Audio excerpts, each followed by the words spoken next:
Hello and welcome to the Potential Psychology Podcast. I'm your host, Ellen Jackson, and it's my mission to share the science of human behaviour in a practical, fun and inspiring way.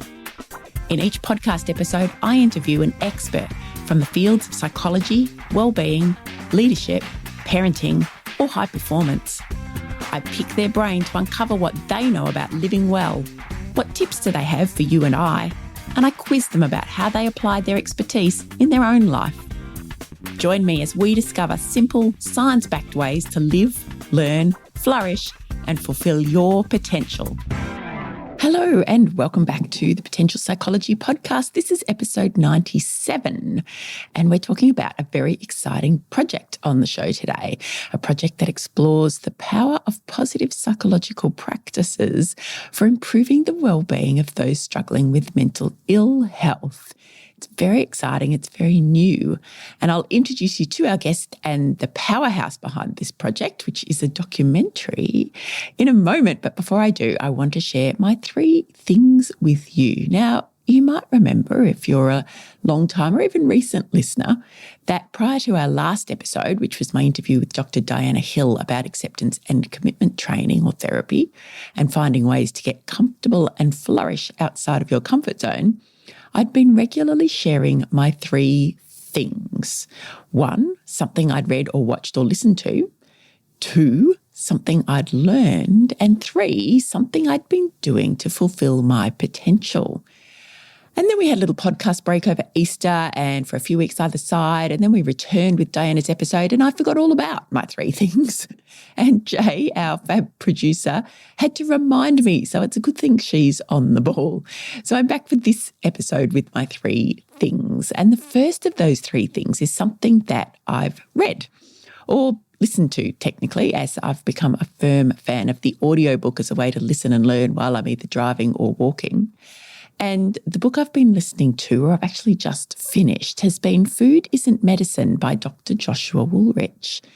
And if you hang out on Instagram, you might know Dr. Joshua, where he does a lot of myth-busting on health-related topics. And I do love a good myth-busting social account. And myth-busting around food forms a good chunk of this book, Food Isn't Medicine, including things like the demonising of carbs, the challenges of a ketogenic diet and intermittent fasting, and the many, many myths that link what we eat with cancer. So he busts a whole lot of those myths, the things that you might see spruiked or circulating, particularly on social media, but also in the mainstream media.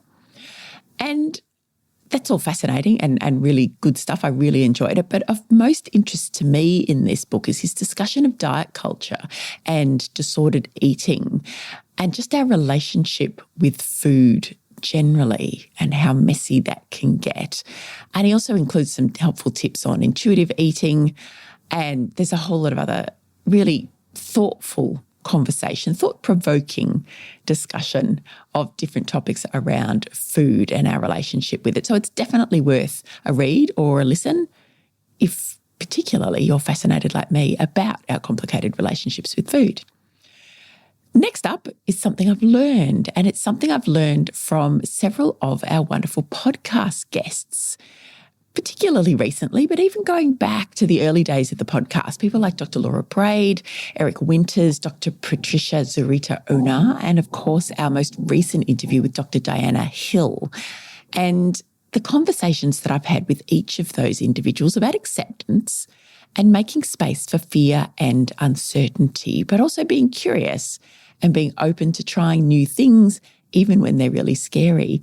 And I've been personally putting these ideas and new skills into practice with a number of big projects that I'm working on, including the leadership program that I run here in our local community in Ballarat. In that program, we are experimenting with participant-led course content and community projects.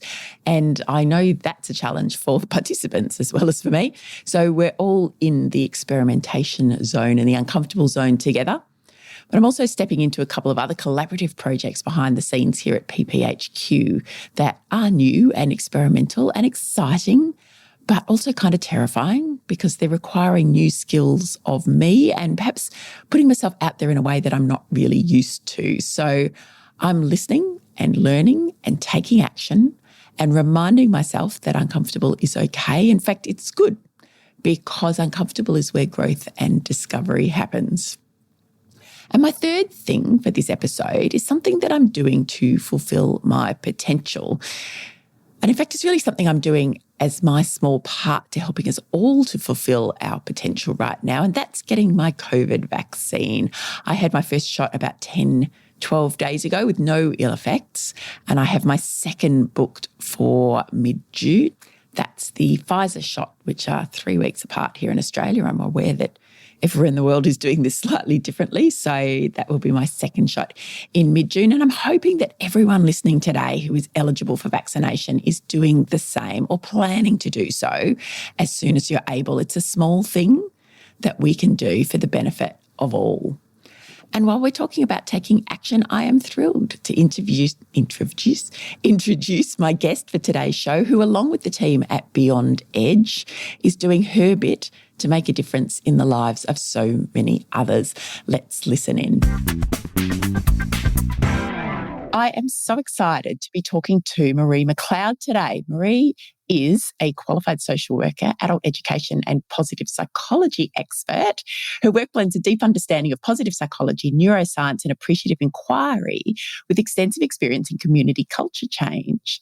And Marie designs and delivers sustainable wellbeing solutions for individuals and organisations and communities with a focus on activating wellbeing despite adversity.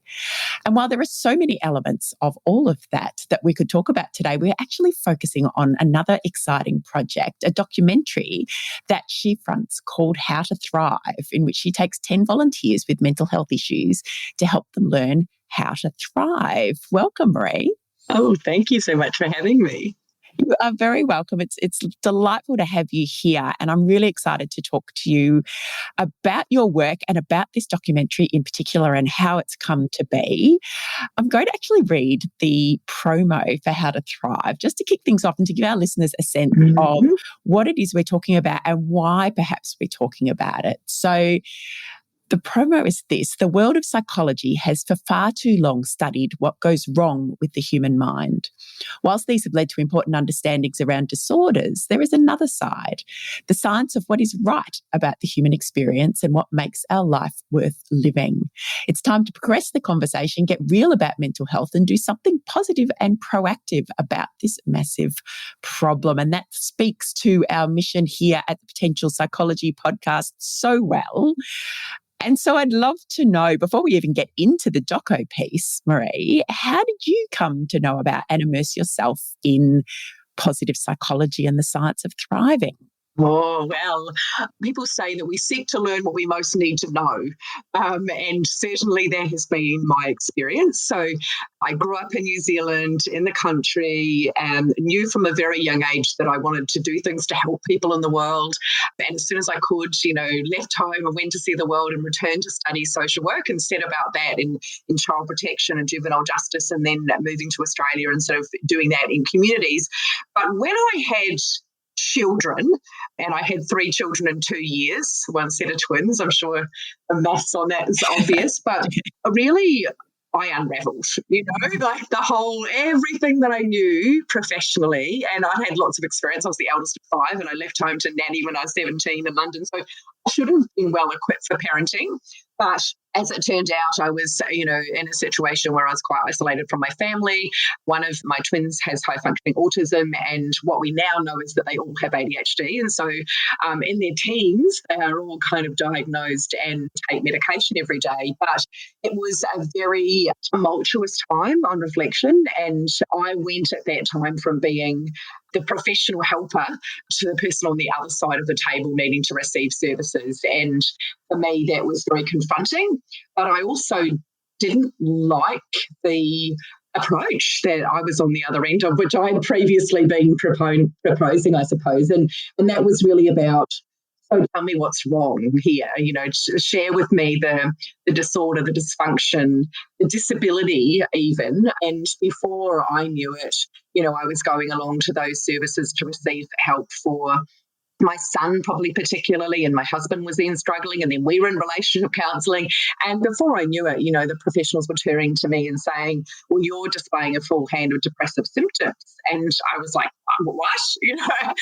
And so it was around that time that I heard about positive psychology, and someone had lent me the book Flourish, and I just had a bit of time one weekend when my mum was across from New Zealand. And that was the beginning for me, Ellen, of, starting to see that there was a different way of thinking about things. And despite the fact that we might be experiencing dysfunction and disorder, we can flip our sort of mindset and our lens, and that there's a whole realm of science and expertise out there that comes from a different side of psychology. And so I started to kind of, I just read that book and I said to my husband, this personally and professionally will change my life. It's been a real kind of light bulb moment for me. So that was the beginning. And I just then started to apply it in my own life with my family, and then in ever increasing circles outward, testing what the boundaries might be. And certainly the documentary has been the biggest test of all time. But yeah, that's how it's all started. So coming from a real place of lived experience, I suppose, is the phrase we often use, not just the academic, and multiple layers in there as well. So from your own actual experience of mental health struggle, but also that piece around that, because it's something I struggle with a little bit too, the disability label around things like neurodiversity and how helpful perhaps that is or isn't. And I understand that the system's kind of set up around that way, but is that actually the best way for a family to thrive or flourish in those circumstances, or for the kids themselves to thrive or flourish? So I don't personally, I guess I was in the era of studying social work where that was a big question. Should we diagnose, should we label people? And so I had a strong awareness about that. But to be honest, as a parent, my views are a little different now around that. And I actually really welcome a diagnosis, because it helps us to understand more clearly what we need to do about it. And, I'm a very big believer that a diagnosis is a difference, not a deficit. Yeah. And that's how it is in my family. The kids were reminding me the other day, Mum, when you told Finn that he had autism, you told him, all the other kids in the classroom have got square brains and yours is a triangle. And there's no difference between them. They just work a bit, So I think that knowing what we're dealing with, and I now understand that I probably have ADHD because all my kids do. And, my brother got diagnosed in his 40s. So it's most likely. So we do have a lot of neurodiversity. And I think that that's okay, and that I sit comfortably with diagnosis. And this is certainly not about saying that we shouldn't have traditional psychology and we shouldn't be able to understand disorder, dysfunction and all of those things and try to better navigate our lives with those. But I suppose it's about how can those things work in tandem. That's actually a wonderfully positive nuance, really, isn't it, around that difference, not deficit. It's talking to kids, and it's something that I do with my kids all the time, around the fact that, we're just all good at different things in different ways, and none of them are better or worse or right or wrong. It's just the wonderful diversity that is being a set of unique human individuals, isn't it? That's right. Yeah, I think so. So, Marie, with that background and that experience, why a documentary? How did this come about? Before we go into what it actually looks like. Yeah. Do you know what? It's been an interesting set of circumstances and coincidences. And the wonderful Chris Mackey, who is the clinical psychologist that runs a big clinic in Geelong, he supported me on the documentary. He's done a lot of work around synchronicity. I didn't know what that was, but there was so much synchronicity that occurred for me to be part of this documentary. Those things that just come towards you in life and you don't seek them out, but they through a whole series of sliding doors come your way. And that's never been more true than this experience. So just to kind of long story short, Beyond Edge is the name of the company making the film. Dee and Andy, amazing guys that were really interested in making a documentary and to look at the idea of is there a sort of secret formula to happiness. And, Dee comes from a refugee background and spent early years in refugee camps. And he noticed, I guess, that some people having his experience became resilient and optimistic and could thrive, and others really didn't. And, they have succumbed to mental illness and to alcoholism and those kind of things. And he wanted to understand, is there something that helps people to be resilient despite adversity? So he was seeking to make a film like that, and had come across positive psychology and was starting to kind of talk to experts around the world. He came across me. We met each other at the World Positive Psychology Congress. And he... wonderful conference. Exactly. Amazing. So rich and full with all new things post-psychronated. And so I told him that at that point in time, I was running a program with Headspace, our youth mental health service here in Australia, and that it was applying positive psychology with young people experiencing struggle and mental illness. And he was very fascinated and intrigued by that. And then we sort of had another alliance where someone I was coaching was interested in documentary making. But he came and listened to the young people who'd been on that program. And afterwards he said to me, "That's the documentary I want to make." And I said, "Well, you can't, because those young people are not interested in being on camera. Thanks very much." And so anyway, that began the conversation, and there was a number of different ideas about, where would we look at this? Would we look at junior doctors who have so much struggle and high rates of mental illness, and workplaces and young people? And we were going to split it across kind of 3 areas. But in the end, we got some good advice from other filmmakers and just said, well, what happens if you just go out and engage ordinary Australians experiencing struggle and apply, what you've been doing and see what happens? So that was the beginning of all that. So this was based on a program, and we'll get into the kind of the nuts and bolts maybe a little of, what is it you're actually doing with these individuals to help them to deal with the mental health struggle and the adversity that they're facing? Yes, as I said, I had been running that program at Headspace, and previous to that, it had all started with one of the large community health services, and they knew about some other work that I had been doing in vulnerability. So, I guess a lot of people in positive psychology come from backgrounds of corporate or maybe education or various different fields. But my particular area of interest and expertise is vulnerability. And having worked in child protection and having worked with disadvantaged communities around Victoria, I was particularly interested in how do we apply positive psychology where there is struggle. And so this community health service approached me and said, we don't think we're dealing with our clients with mental health issues in ways that are evolved enough and that are making enough difference. And we wondered whether, with your experience in working with people who are vulnerable and with positive psychology, would you consider making a program? And I was in the barber shop with my kids, and I remember that call so clearly, one of those defining moments when I was in equal proportions delighted and terrified by the idea.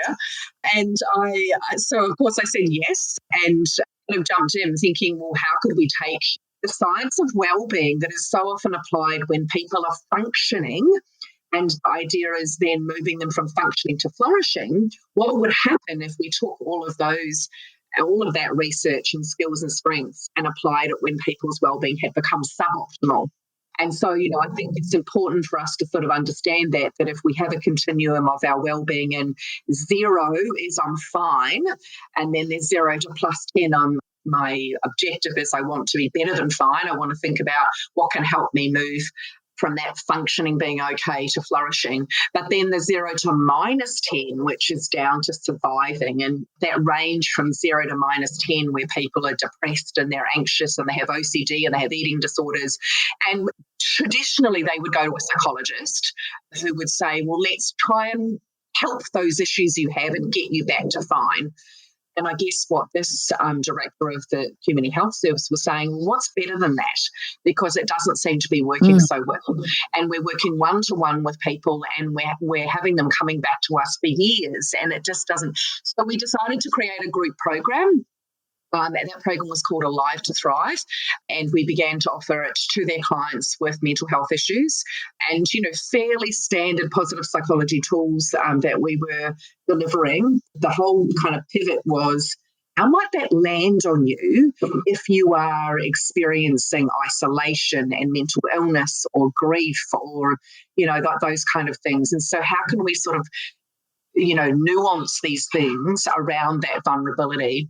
And how can we sort of say to people, your mental illness does not need to confine and define you.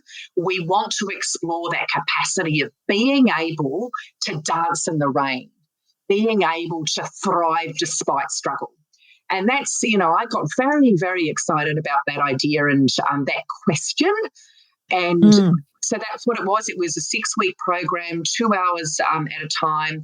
And it was extraordinarily successful in moving people who had tried everything else and had been around in the traps, trying to deal with mental illness for a long time. And so then there started to be people sort of nipping at my heels saying, you need to do more of this, because if I had had this when I was in school, it would have changed the trajectory of my life.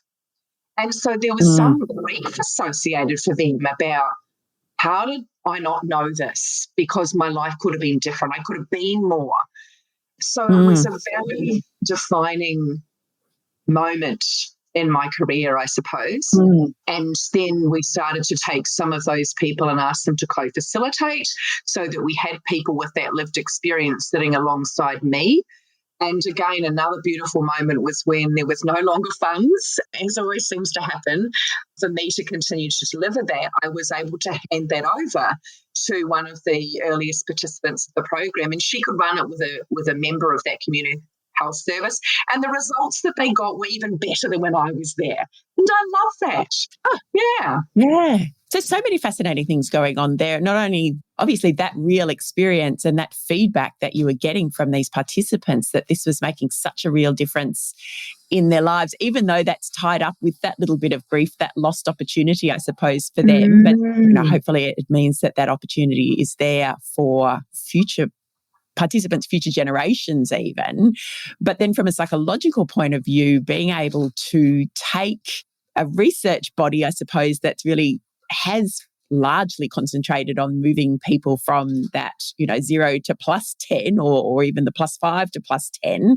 And certainly I come from a coaching background, and that's, where we kind of operate it's about not necessarily the tools and techniques. We're applying the same tools and techniques. We're just applying them to a different population. So that research had been around that, but then bringing it right back full circle and taking that research and those applications and sort of overlaying the mental health struggle with the flourishing. I hope I'm making sense. You're making sense. Yeah. I have this visual in my head that perhaps I'll try and write, pull together for our listeners so that they can see it in the show notes. But we do, as you said, we have this mental health spectrum, and traditionally we've sort of drawn it with people struggling with mental ill health at one end and then the flourishing at the other. And it's always been a challenge, I suppose, to be able to actually describe that in a way that says just because you have the mental ill health doesn't mean you can't flourish.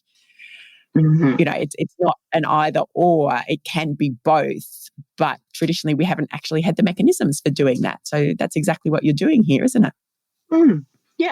Yeah, absolutely. And I think it's not just mental health struggle. There are other kinds of struggle. It might be a physical health struggle. It might be deep grief. It might be relationship difficulties. It might be parenting difficulties. There is just so much struggle. And, that's, I suppose, I was sharing my starting journey, that I sat and struggled for so long. And I just think myself how different things might have been had I known even just some of the smallest things to tweak my mindset and my daily routines, and the difference that might have made for me and for my children. And I look back a little bit as well with some regret and some grief going, but that's life, isn't it? And I sincerely believe that the silver lining for me around that is that I honestly could not do what I do now as well as I do if I hadn't have sat and struggled so deep for so long. Yeah. I don't know if you can resonate with that, but I think sometimes you have to have sat in and acknowledged and really felt your own hard times. I suppose it creates that connection and a deeper sense of empathy to have actually been there and done it, and to have a really good understanding, a real understanding of how others might feel as best we ever can when it comes to trying to be in somebody else's head. Yes, yes. Can you tell all of us a little about some of the tools and techniques that you've used, both in that program and now in this documentary, the sorts of things that people will see participants participating in to make a difference? And I guess what you'll be telling us will be also the things that might have made the biggest difference for you if you've been able to put them into place back in those days of struggle. So I guess since the time when I first started this, as always happens, my thinking has evolved and, we sort of get sharper and better. And then sometimes we maybe over-create and get too much and have to kind of bring it back down. But since the Alive to Thrive days, when I was sort of doing this out and trying to figure it out, one of the things that I realised was that many of us are using PERMA, which is the framework for positive psychology that Professor Martin Seligman, the founder of positive psychology, put forward.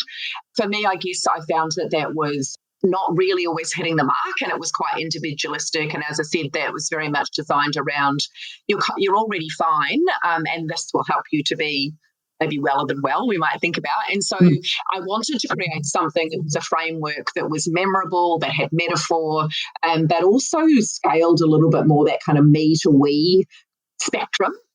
And so I have created a framework called Beacon. And obviously the metaphor around that is that we want to begin to shine our brightest for ourselves, but also for others.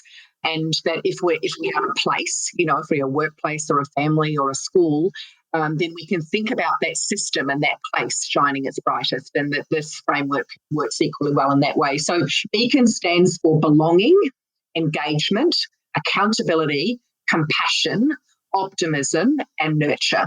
So I might just go through a little bit what's under each of those.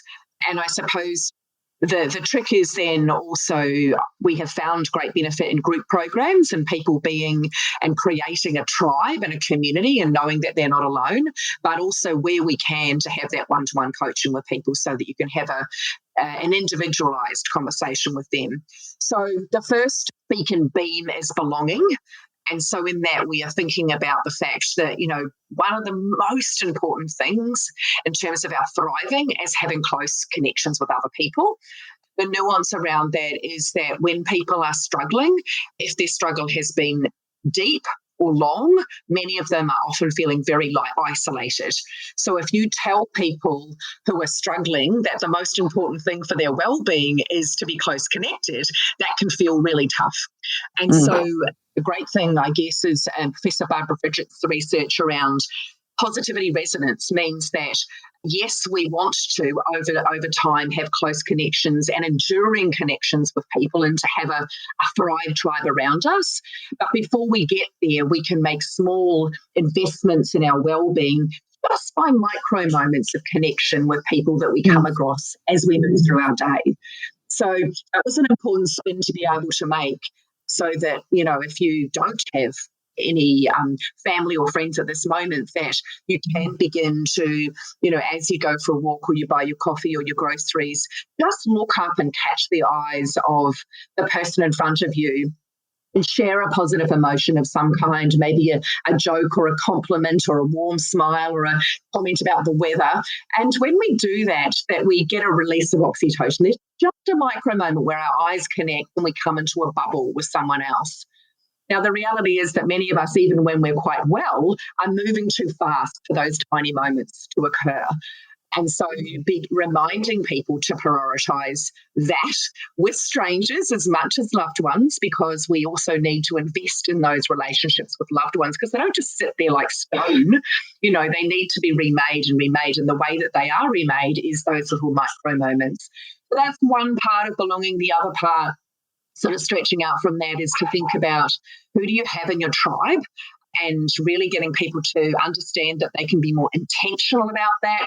Oftentimes when people are in struggle, they have people who are a bit toxic in their lives and they haven't been setting boundaries around that.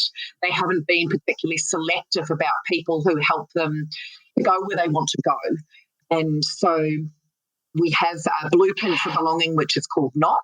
The metaphor of thinking about the old days that you kind of have to knock sometimes, on the door or the metaphorical door, and moving away from social media. We want to kind of get back to real-time connections. And so knock is an acronym, and we have pieces under all of that I won't go all through now. But there is, I guess, stretching out from just the traditional psychology, a lot of thinking about how do we find the tribe or the group of people that really serve us to thrive despite struggle, and how can we begin to be more authentic about our vulnerability.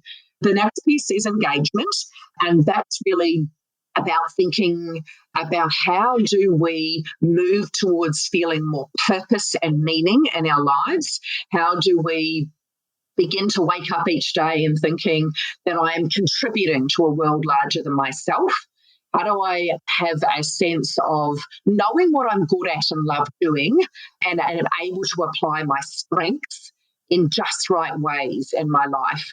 And so under that beacon beam, we will have people take their VIA Strengths survey, and that is very instructional for me as a coach and for them as we look at how struggle may have affected their strengths. So, there's a lot to talk about under there. But for example, if someone's been depressed for a while, we might find things in their bottom 5 around hope, gratitude, zest, love, which are so important to our life satisfaction and may have been part of who they were before they were in struggle. And so, typically speaking, a positive psychologist, coach, or practitioner might not think about the strength survey in that way, but we need to kind of have a more nuanced understanding that what we get may have been reflected in that experience of struggle. Yeah, I use the VIA quite a lot myself, and I think it is around a little bit of that nuance of being able to know and also to know the research around which are the strengths that we do need to make sure we're engaging, whether they come naturally to us or not, that do make a difference to our psychological, emotional well-being and the ability to thrive.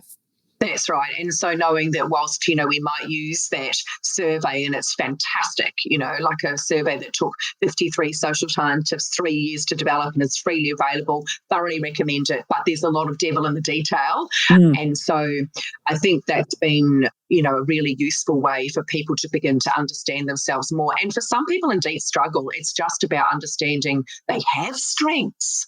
And to wear that like a coat that isn't scratchy, and to kind of begin to observe then for all of us how those strengths serve us and how sometimes we've got them turned up too high or turned down too low. And so as much as we want them to discover those strengths and apply them, we also want them to tune them in ways that serve them. And so there's lots of conversations about that, the classic examples of kindness too much to others and not to self, or humour in the wrong places, or honesty that becomes tactless, or overdoing kind of some of those temperance strengths so we can't move forward because we're so perseverant. So those are very useful things. The next theme is something a bit unusual, I guess, in this space, and it's accountability. And accountability, I guess, is a sort of overarching important umbrella here, because what I've experienced in working with people is that if people do the work, they make change. If they don't, they don't, kind of simple. But so accountability is its whole beam now, and that's because we'll say to people, thriving is not a spectator sport. And we know and acknowledge that you're in struggle, and sometimes showing up is enough, but you will need to begin to hold yourself and others around you in your world accountable for thriving. And so we have this beautiful piece of finding the balance between grit and grace. And how do you know when you need to dig in deep and make yourself do stuff, or sometimes pull back with self-compassion and know that today this is all you've got to give. So under accountability, we spend time on vision boards and goals and grit and growth mindset. What kind of mindset are you bringing here? So, very briefly, that's what's under there. Compassion is the next one, and that is a combination of kindness as a wellbeing superpower, and all the beautiful research around how incredibly powerful it is to do acts of kindness to others. But of course, having boundaries and self-protective boundaries around that, like, Professor Adam Grant's work in give and take. And so we have a kindness quadrant to get people thinking about where they sit there and where they might need to move to have some boundaries around some of that.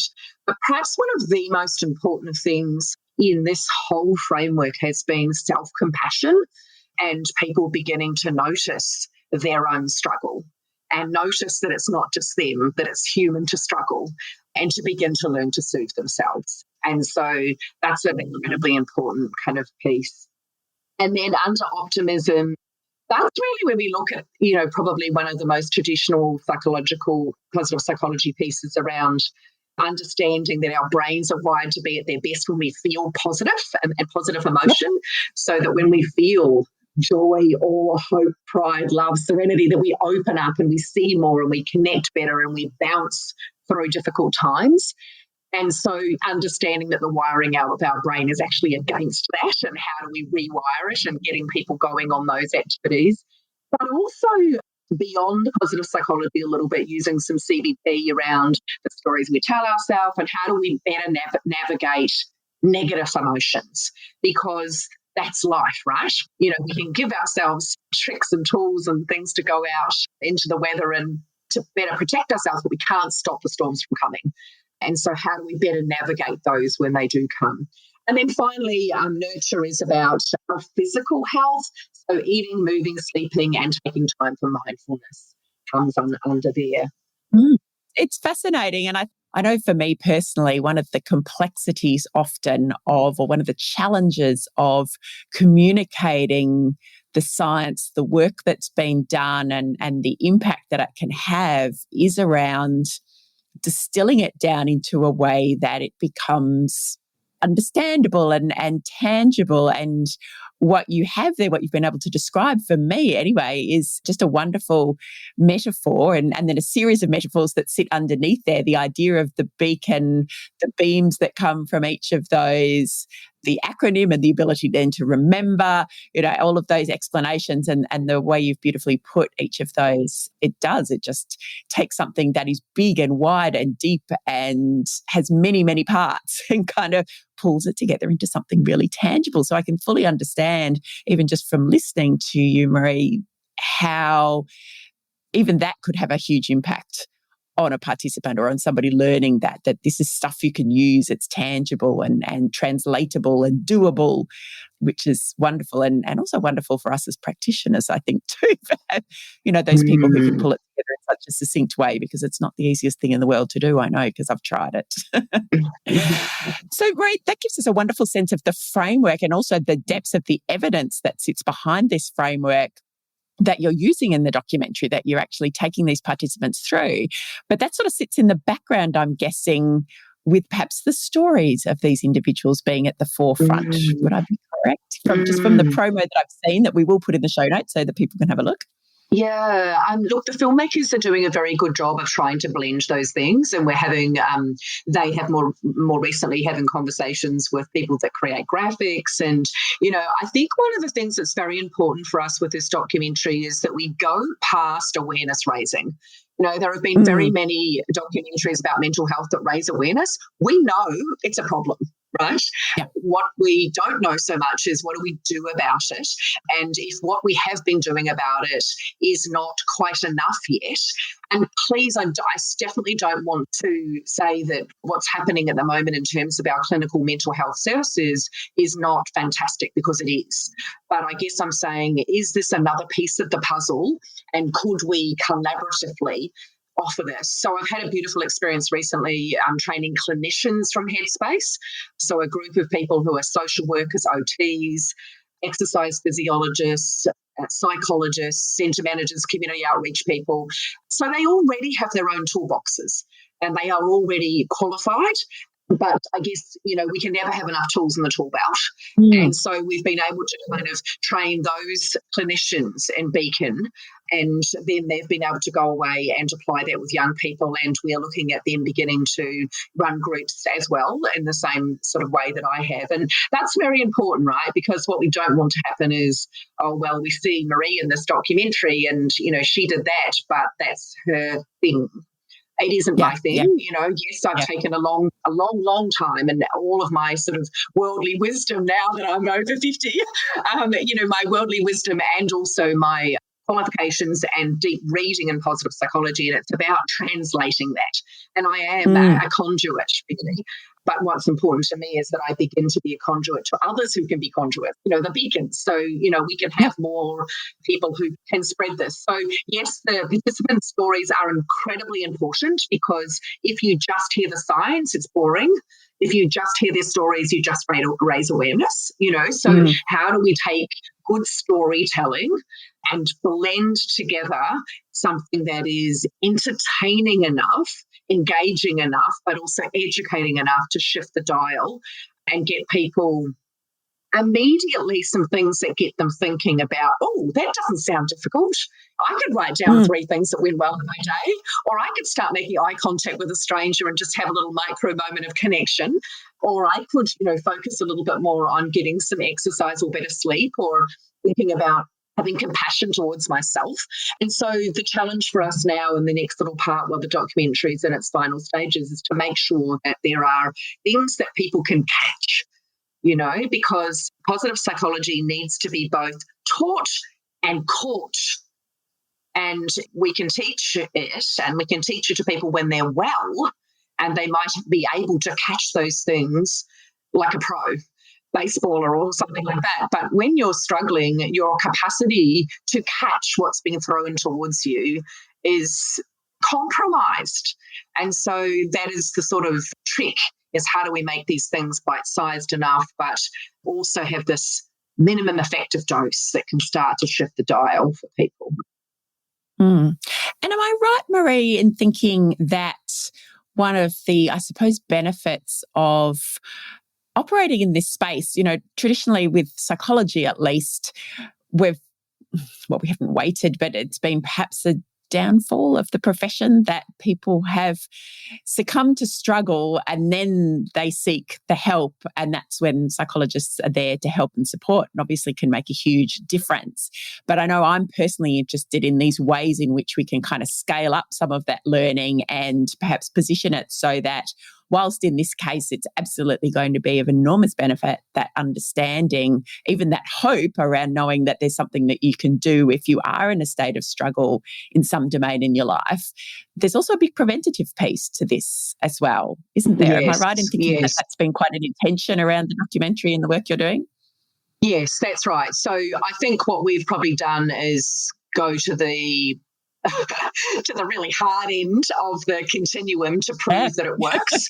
And we've sort of had some laughs about that. The clinical psych who's on the program with us says to me frequently, the people who you have taken on with this documentary are struggling significantly more than the people that walk through my clinic every day and have for the last 25 years. So, I mean, I think and then we threw a global pandemic in right in the middle of doing a marathon and then someone throwing a backpack of bricks on the back. But yes, I think that what we are very interested in is how do we catch people before they have, fallen into the river and they're downstream drowning? How do we catch them before they sort of falling in? And how do we preventatively build their wellbeing literacy and get things in their toolbox and tool belt that they can pull out when things start to kind of, and it might be that they have started to struggle, but they haven't yet fallen so far. It's kind of, that early preventative stages. And I think that, positive psychology and, for example, workplace wellbeing, which I'm sure you're involved in doing such important work in that space, Ellen, and that is preventative, and it is providing these things to people when they're doing fine. I suppose one of the things that I'm very interested in is what happens when people just start to feel like everything is not quite as it should be. Those moments where people around you start to say, oh, maybe you need to see somebody. Maybe, this is sort of not. And they might not need to see a psychologist, and they might feel that there's a stereotype around that. They might just need a coach to get alongside them, or someone who's been upskilled, a leader or a teacher or a social worker or a family member. And, you can then equip them before they. So, I mean, I'm very interested in the space. And certainly, if there are people in your community who are in organisations or are practitioners that are interested in having the conversation about this or being able to use this work in their work, I think that one of the things, and I'm very open to a conversation with you about this, Alan, because I sort of bow down to your greater knowledge, but I think that in workplaces, for example, like if you think about our society and our community, and we know how many people are in struggle, but one of the biggest institutions in our society is workplaces and schools, I Absolutely. suppose, that, many people are in those places. And so where do we catch them? Where do we catch them in a way that they can learn this? And I think that workplaces right now, they're doing some great work, and there's mental health first aid and there's some workplace wellbeing stuff. But when people start to struggle, when the only option is EAP, I'm not sure that that is good enough anymore. And I'm going out on a limb here, but I am just suggesting that what is beyond EAP? What is a more evolved, intelligent EAP?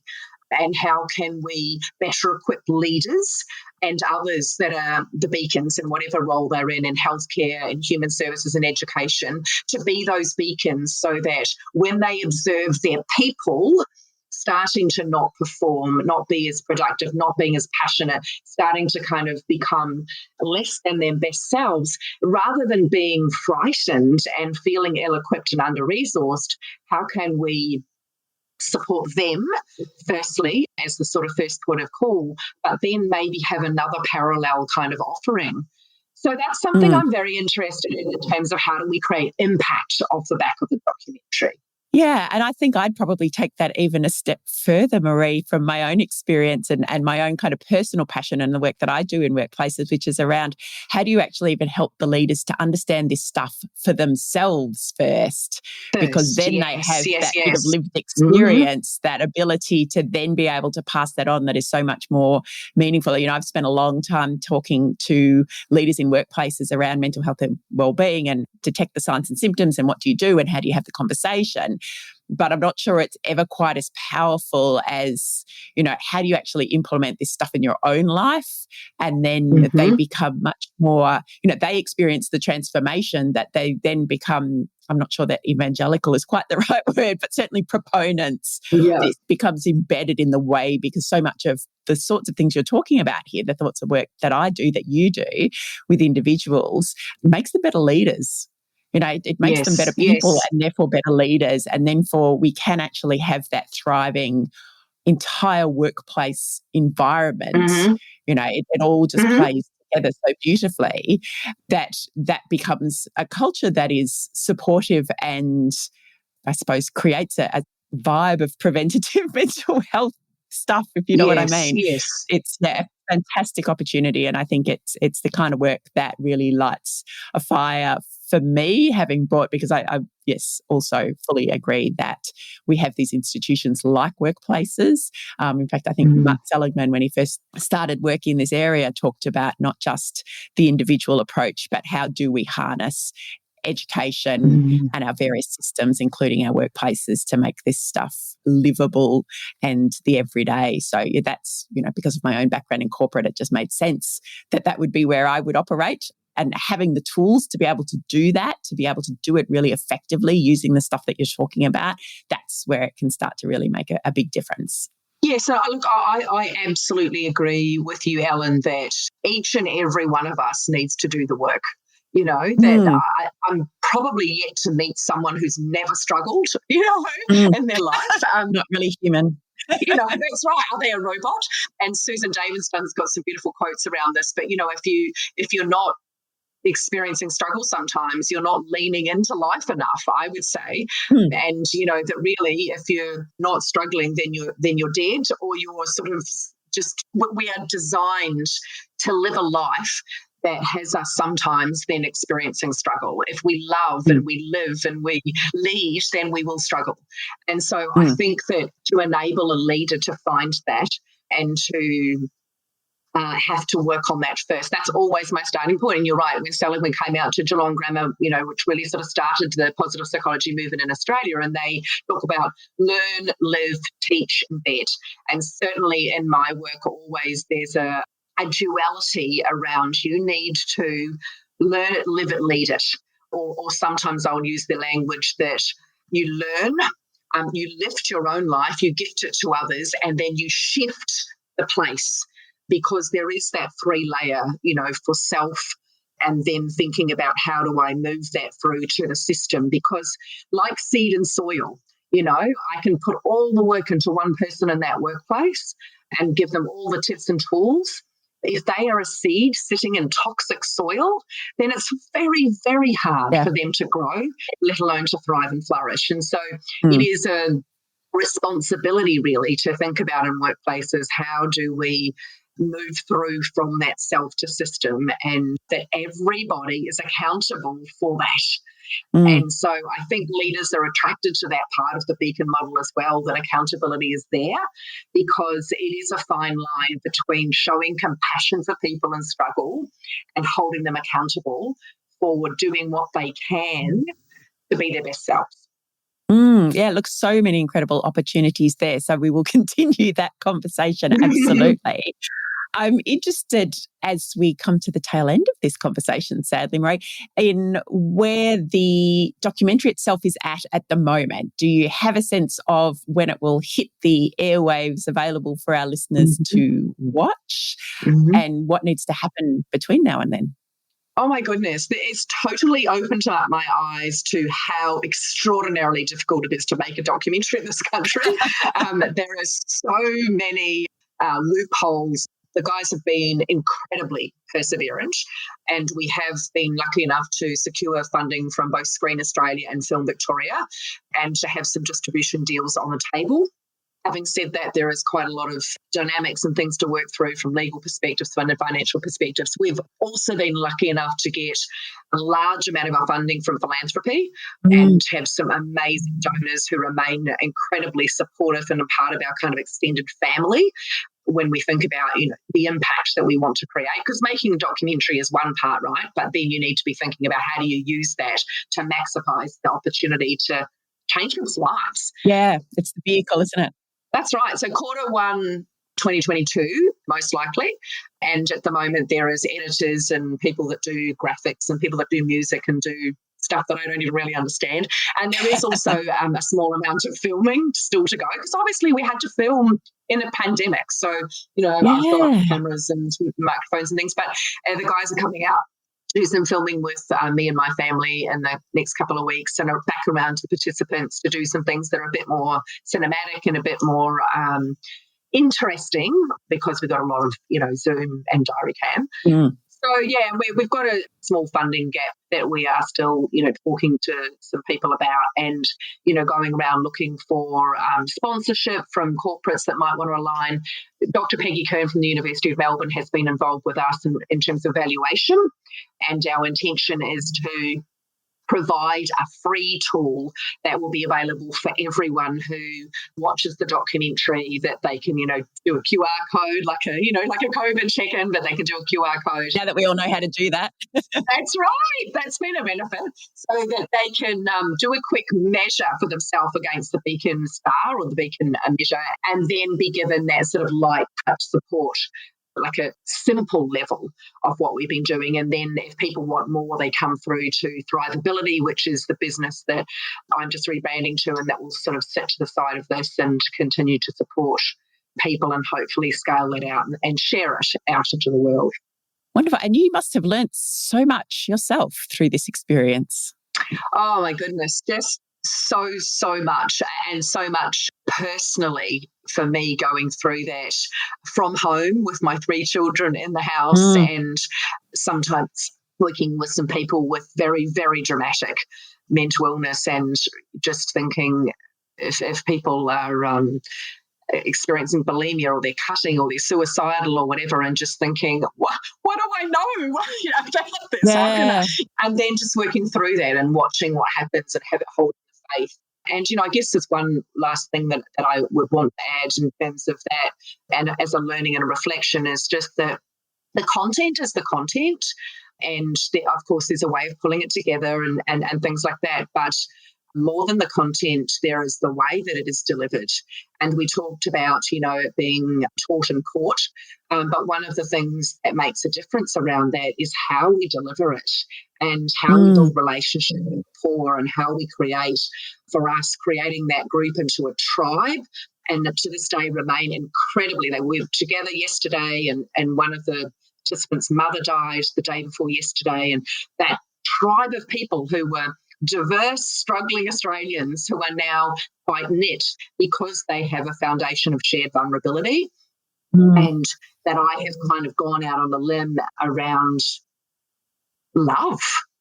Yeah. That it's a little bit frowned upon maybe, and you have to keep in check your boundaries, but we need to, if we're going to work with people in struggle, and even if we've got the best tools in the world, we need to think about how do we create that sense of psychological safety that enables people to learn. Yeah, a sense of community and connection that, as you said right at the beginning of the beacon model, is so critical to us. The belonging. And our ability, to not just survive, but also to thrive. Yeah. Thankfully, we took our participants away on a wilderness weekend before COVID hit, so they could actually be in the same room together and get some of that before COVID kind of came along. So that was a very lucky thing that happened. Great. Thank you so much for not just sharing with us the work that you're doing, the work that you have done, the very exciting project that is How to Thrive, the documentary, but also for the work that you are doing for us as a profession, for our community, because it is, and I suppose, I like to think that I can appreciate the complexity only because I try to do it myself and I know how hard it is. Mm-hmm. So, to have been able to forge ahead and produce this body of work, especially during a global pandemic with your children at home, is just extraordinary. And so, I want to thank you on behalf of all of us listening in for that work. Oh, look, thank you, Ellen. And it's been an absolute blessing and a pleasure for me. I feel so much gratitude, and it's been hard for me this year actually to be without that, to be honest, kind of a come down, because it was extraordinarily challenging and challenged me out of my own skin. But what a most magnificent experience to have had and to be a part of those people's lives and to see them transform in the way that they have is just truly a dream. Well, we'll be very excited to see what's next once, of course, this documentary is out there into the world, and we will put all of the details of it and where to find out more, including the link to the trailer that you can watch in the show notes for today's episode. Thank you again, Marie, for everything, for being a wonderful guest, for the conversation and the insights. We really do appreciate it. And I think you've given us all a greater sense of the role that perhaps we can play in helping others around us to thrive, which I think is a wonderful gift. No worries at all. It's been a pleasure to be here. Thanks for having me. Thank you so much for sharing that conversation with Marie McLeod with me. I'm really excited to see the full documentary when it's released. But in the meantime, we can all watch the trailer for How to Thrive, a practical guide to happiness online. We've included a link in the show notes for this episode that you'll find either in your podcast player or at potential.com.au. And we've also included links to Marie's brand new website called Thriveability and the social accounts for her work so that you can learn more and make contact with her if you like. A couple of little behind the scenes notes that I'd like to make too today before I leave you until our next episode. First up, if you're enjoying the podcast and you have a particular interest in how fulfilling your potential as a person helps you to fulfill your potential as a leader, whether that's in the workplace, at home, or within your community, then I recommend you join up as a Potential Psychology subscriber. We've put the links to subscribe in the show notes for today's episode, and subscribers are notified as soon as a new podcast episode is released. You also get tips on becoming an authentic, effective individual and leader, and links to other fascinating and helpful resources that I come across in my work as a workplace psychologist. And the other thing I wanted to mention is that Potential Psychology Podcast, the Potential Psychology Podcast, is now on YouTube. You can now see us as well as hear us. And by us, I mean my guests and I as we get deep in discussion. It is a lot of fun having a visual as well as an audio, and it really gives our conversations a whole new dimension. So you can search Potential Psychology on YouTube or follow the links in our show notes. And that's it from me today. We will be back with episode 98, getting very close to that 100th episode. We'll be back in mid-June. We'll be with a new guest, a new conversation, and new strategies for becoming your best self and fulfilling your potential. I'll see you then.